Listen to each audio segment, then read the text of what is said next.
오래전에 지중해의 패권을 두고 아프리카의 카르타고와 로마가 수백 년 동안 각축을 벌인 일이 있었습니다. 카르타고의 한니발 장군은 코끼리 부대를 인솔해서 로마를 정벌한 적도 있었습니다. 그러나 결국 로마의 스피키오 장군이 카르타고를 점령하고 지중해를 마침내 손에 넣고 맙니다. 그런데 카르타고를 점령한 스키피오 장군이 파티를 열고 승리를 축하하는 대신에 눈물을 흘렸다고 합니다. 이유를 묻는 부하들에게 스키피오 장군은 이런 말을 했습니다.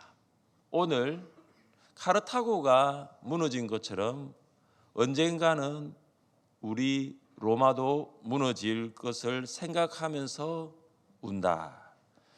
오늘 카르타고가 무너진 것처럼 언젠가 우리 로마도 무너질 것이다. 이것입니다. 스키피오 장군은 세상에는 무너지지 않는 나라가 없다라는 것을 알았습니다. 세상에는 흔들리지 않는 나라가 없다라는 것입니다. 오늘 아프리카의 카르타고가 무너진 것처럼 언젠가는 우리 로마도 무너진다라는 것입니다. 세상의 모든 나라는 흔들리는 나라입니다. 우리는 요즘 새벽에 다니엘서를 묵상하고 있습니다. 다니엘서에는 여러 나라가 나옵니다. 대표적인 나라가 바벨론입니다. 그리고 바사입니다. 느부갓네살 왕과 그리고 벨사살 왕은 바벨론의 왕이었고 다리오와 그리고 고레스는 바사의 왕이었습니다. 그러나 여러분, 바벨론도 그리고 바사도 결국은 다 무너졌습니다. 흔들리는 나라였습니다. 이후 헬라와 로마가 등장을 하는데 동일하게 헬라 제국도 로마 제국도 다 흔들리는 나라였습니다. 세계 역사는 무엇을 말해주고 있습니까? 세상에는 흔들리지 않는 나라가 하나도 없다라는 사실입니다. 흔들리지 않는 나라는 오직 하나님의 나라밖에 없는 줄 믿으시기를 바랍니다. 하나님 나라밖에 없습니다. 여러분, 지금 미국, 중국 결국에는 무너질 날이 올 것입니다. 흔들리지 않는 나라는 하나님 나라밖에 없습니다. 하나님 나라는 세계 역사를 주권적으로 다스리는 영원하신 통치자이시기 때문입니다. 사랑하는 여러분, 여러분은 흔들리지 않는 영원한 하나님의 나라를 받았습니까? 여러분은 하나님 나라의 백성입니까? 성도는 흔들리지 않는 하나님의 나라를 받은 백성입니다. 자, 그렇다면 이 흔들리지 않는 나라를 받은 하나님의 백성, 성도는 어떻게 살아야 할까요? 첫째, 흔들리지 않는 나라를 받은 성도는 하나님의 다스림을 받습니다. 히브리서 저자는 시내산과 시온산을 대조함으로써 성도는 새 언약의 중보자이신 예수님을 믿음으로 흔들리지 않는 나라를 받았음을 강조합니다. 18절부터 21절까지 말씀 우리 같이 읽겠습니다. 18절부터 21절까지입니다. 너희는 만질 수 있고 불이 붙는 산과 침침함과 흑암과 폭풍과 나팔 소리와 말하는 소리가 있는 곳에 이런 것이 아니라 그 소리를 듣는 자들은 더 말씀하지 아니하시기를 구하였으니 이는 짐승이라도 그 산에 들어가며 돌로 침을 당하리라 하신 명령을 그들이 견디지 못함이라. 그 보이는 바가 이렇듯 무섭기로 모세도 이르되 내가 심히 두렵고 떨린다 하였느니라. 아멘. 18절과 19절에 있는 불과 흑암 그리고 폭풍과 나팔 소리 그리고 말소리는 하나님께서 시내 산에 강림하셔서 그 이스라엘 백성들에게 시내 산에서 말씀하실 때 이스라엘 백성이 경험한 것들입니다. 이스라엘 백성은 출애굽한 지 3개월이 되었을 때에 시내 산 아래에 장막을 쳤습니다. 하나님은 이스라엘 백성에게 옛 언약 율법을 말씀하기를 원하셨습니다. 시내 산 위에는 번개의 불꽃이 그리고 빽빽한 구름이 또한 천둥 소리와 그리고 나팔 소리가 가득했습니다. 이스라엘 백성은 눈으로는 번개와 구름을 보았고 그들은 귀로는 천둥과 나팔 소리를 들을 수 있었습니다. 그때 이스라엘 백성들에게 이렇게 사로잡혔던 것이 무엇이냐면 두려움이었습니다. 두려움이 이스라엘 백성을 사로잡아 버렸습니다. 두려움이 압도해 버렸습니다. 그들은 하나님께서 자신에게 말씀하지 않게 해달라고 모세에게 간구할 정도였습니다. 왜냐하면 죄인인 이스라엘 백성이 거룩하신 하나님 앞에 접근할 수 없기 때문입니다. 심지어 짐승도 시내산에 접근하면 돌로 쳐 죽임을 당하는데 하물며 사람이겠습니까? 그래서 모세조차도 이 두려움으로부터는 자유롭지 못했습니다. 그래서 그는 이런 말을 했습니다. 내가 심히 두렵고 떨린다. 이와 같이 옛 언약이 선포된 시내산의 특징은 두 가지입니다. 두려움과 격리입니다. 하나님이 시내산에서 말씀하실 때에 이스라엘 백성도 두려웠고 모세도 두려웠습니다. 또한 하나님께 가까이 나아갈 수가 없었습니다. 하나님은 이스라엘 백성과 모세에게 어떠한 존재냐 하면은 두려움을 주는 존재, 결코 가까이 나아갈 수 없는 존재였습니다. 사랑하는 성도 여러분, 하나님은 이스라엘 백성과 모세에게만 두렵고 가까이 나아갈 수 없는 존재였을까요? 이 히브리서의 수신자인 유대인 그리스도인들도 예수님을 믿기 전에는 그랬습니다. 하나님을 두려워했습니다. 그들은 유대교의 율법과 제사를 알고 있었기 때문에 이 율법과 제사가 없이는 하나님께 나아갈 수 없다는 것을 잘 알았습니다. 우리는 어떻게 하나님께 나아갈 수 있을까요? 시내 산으로 가지 말고 시온 산으로 가야 합니다. 시내 산으로 가지 말고 시온 산으로 가야 합니다. 자, 22절부터 24절까지를 같이 읽습니다. 22절부터 24절까지입니다. 그러나 너희가 이런 곳은 시온산과 살아계신 하나님의 도성인 하늘의 예루살렘과 천만 천사와 하늘에 기록된 장자들의 모임과 교회와 만민의 심판자이신 하나님과 및 온전하게 된 의인들의 영들과 새 언약의 중보자이신 예수와 및 아벨의 피보다 더 나은 것을 말하는 뿌린 피니라. 아멘. 히브리서 수신자들이 유대교에 있을 때 그들은 굉장히 두려웠어요. 자, 그런데 그들이 유대교에서 그리스도인이 되었을 때 그들이 도착한 곳은 어디냐면 시내산이 아니라 시온산입니다. 여러분, 이 시온산은 어떤 곳입니까? 시온산은 살아계신 하나님의 도성인 하늘의 예루살렘입니다. 살아계신 하나님의 도성은 바로 살아계신 하나님의 나라입니다. 하나님의 도성은 그리스도인이 이미 소유하고 있는 흔들리지 않는 나라이면서 앞으로 미래에 소유하게 될 완성될 하나님의 나라입니다. 흔들리지 않는 나라는 천만 천사와 장자들의 모임과 교회와 만민의 심판자이신 하나님과 온전하게 된 의인들과 새 언약의 중보자이신 예수님이 계십니다. 시내산이 가지고 있는 특징이 두려움과 격리라면 시온산이 가지고 있는 특징, 새 언약이 선포된 시온산의 특징은 바로 생명과 평화입니다. 옛 언약이 선포된 시내산은 이스라엘 백성들에게 두려움을 주었습니다. 하나님과 그들을 격리하도록 하였습니다. 그러나 새 언약이 선포된 것은 이 시온산은 바로 성도들에게 생명과 평화를 줍니다. 왜냐하면 이 새 언약의 중보자이신 예수님이 바로 생명 되시고 평화 되시기 때문입니다. 예수님은 자신을 희생 제물로 드려 새로운 생명을 주셨고 하나님과의 관계를 화평하도록 만드셨습니다. 새 언약의 중보자이신 예수님을 믿는 자는 바로 흔들리지 않는 나라를 받은 성도입니다. 예수 그리스도의 피가 바로 흔들리지 않는 나라로 들어가는 길을 열어 놓으셨기 때문입니다.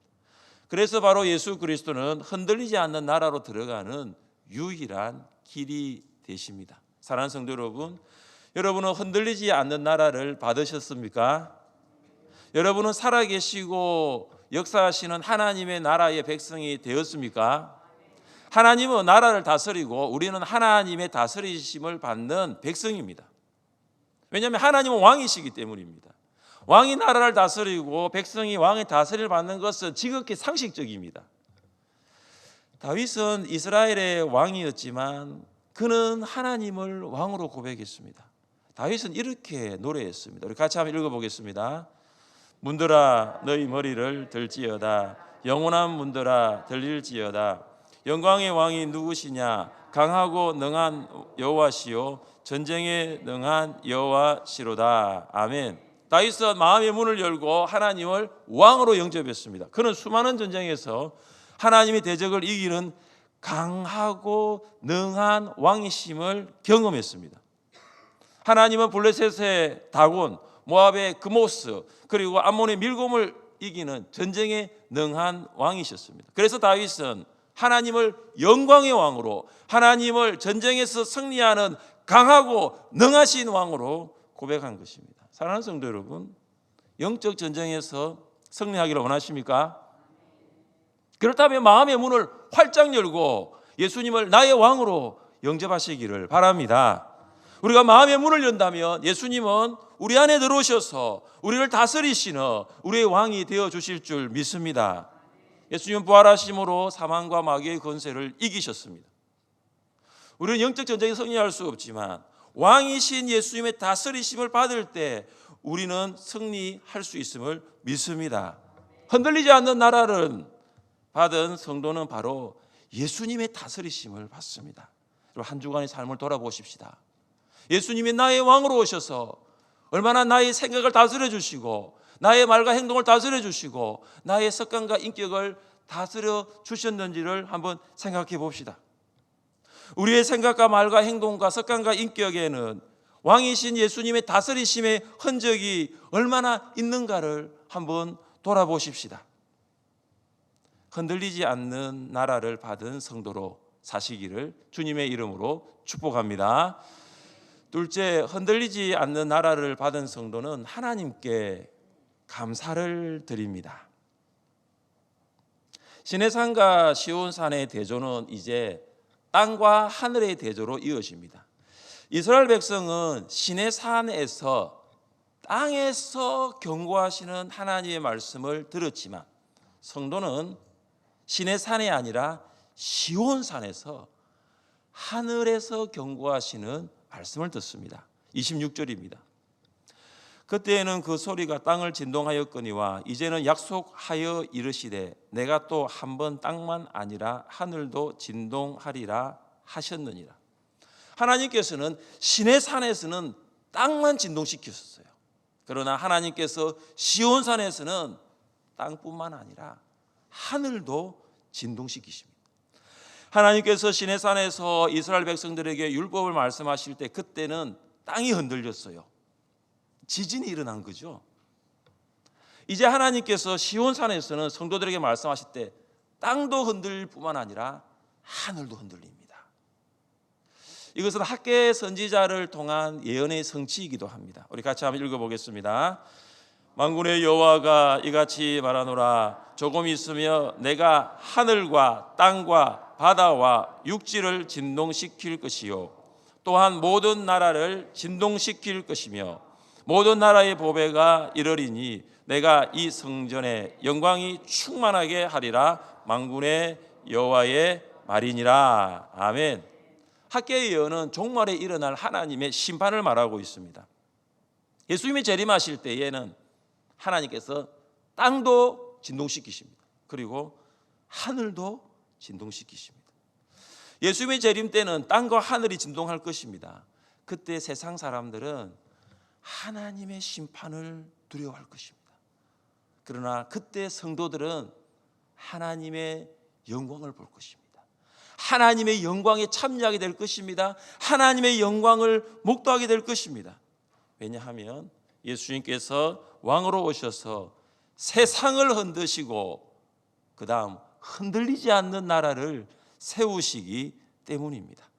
사랑하는 성도 여러분, 왜 하나님은 땅과 하늘을 진동시킬까요? 27절입니다. 이 또 한 번이라 하심은 진동하지 아니하는 것을 영존하게 하기 위하여 진동할 것들 곧 만드신 것들이 변동될 것을 나타내심이라. 여기 한 번은 단번입니다. 하나님의 일은 바로 단번에 일어납니다. 왜 하나님은 단번에 하늘과 땅을 진동시킵니까? 진동하지 아니하는 것을 영존하게 하기 위해서입니다. 그리고 세상에는 두 가지로 나누어집니다. 진동하는 것들과 진동하지 않는 것들입니다. 하나님이 단번에 하늘과 땅을 진동시키면 진동하는 것은 진동합니다. 그러나 진동하지 않는 것은 결코 진동하지 않습니다. 여러분, 지진이 일어나면 어떻습니까? 진동하는 것과 진동하지 않는 것이 구분되잖아요. 무너져 내리는 건물이 있고 무너져 내리지 않는 건물이 있는 것입니다. 이처럼 하나님께서 한 번만 흔드시면 진동하는 것과 진동하지 않는 것이 완전히 구분됩니다. 진동하는 것은 만들어진 창조 세계입니다. 창조 세계는 파괴되고 사라집니다. 하늘과 땅도 없어집니다. 짐승과 사람들 그리고 보이는 모든 것들은 해체됩니다. 또 주여 태초에 주께서 땅에 기초를 두셨으며 하늘도 주의 손으로 지으신 바라 그것들은 멸망할 것이나 오직 주는 영존할 것이요 그것들은 다 옷과 같이 낡아지리니 의복처럼 갈아입을 것이요 그것들은 옷과 같이 변할 것이나 주는 여전하여 연대가 다함이 없으리라. 하나님께서 만드신 창조 세계는 옷과 같이 낡아지고 갈아입는 것입니다. 창조 세계는 모두 진동합니다. 모두 변합니다. 진동하지 아니하는 나라는 흔들리지 않는 나라입니다. 진동하지 아니하는 것은 영원한 것입니다. 진동하지 아니하는 것은 완성된 하나님의 나라입니다. 진동하지 않는 것은 바로 새 하늘과 새 땅입니다. 사랑하는 성도 여러분, 흔들리지 않는 나라를 받으셨습니까? 파괴되고 사라지고 낡아지고 흔들리는 세상 나라가 아니라 진동하지 않고 흔들리지 않는 하나님의 나라의 백성이 되셨습니까? 흔들리지 않는 나라의 백성은 어떻게 살아야 할까요? 28절, 우리 28절을 함께 읽겠습니다. 그러므로 우리가 흔들리지 않는 나라를 받았은즉 은혜를 받자 이로 말미암아 경건함과 두려움으로 하나님을 기쁘시게 섬길지니 아멘. 성도는 흔들리지 않는 나라를 받은 백성입니다. 시온산에서 나아가 흔들리지 않는 나라를 받은 성도의 마땅한 반응이 바로 감사합니다. NIV에서는 은혜를 받자를 감사하자라고 번역합니다. 흔들리지 않는 나라를 받은 성도의 올바른 반응이 바로 감사입니다. 흔들리지 않는 나라를 받은 성도는 마땅히 감사해야 합니다. 사도 바울은 태어나면서부터 로마 시민이었습니다. 그는 로마 시민권자였습니다. 그는 로마라는 나라를 받은 사람입니다. 당시 많은 사람들은 돈을 주고서라도 로마 시민권을 사기를 원했습니다. 왜 그랬을까요? 로마는 당대를 압도하는, 당시 세계를 지배하는 패권 국가였기 때문입니다. 여러분, 로마 시민은 여러 가지 권리가 있었습니다. 가장 기본적인 권리는 선거권과 피선거권입니다. 투표할 수 있는 권리가 있을 뿐만 아니라 공직에 나아갈 수 있는 권리도 있었습니다. 또 하나의 권리는 사업 권리입니다. 로마 시민은 법적 계약을 할 수 있습니다. 자산을 소유할 수 있습니다.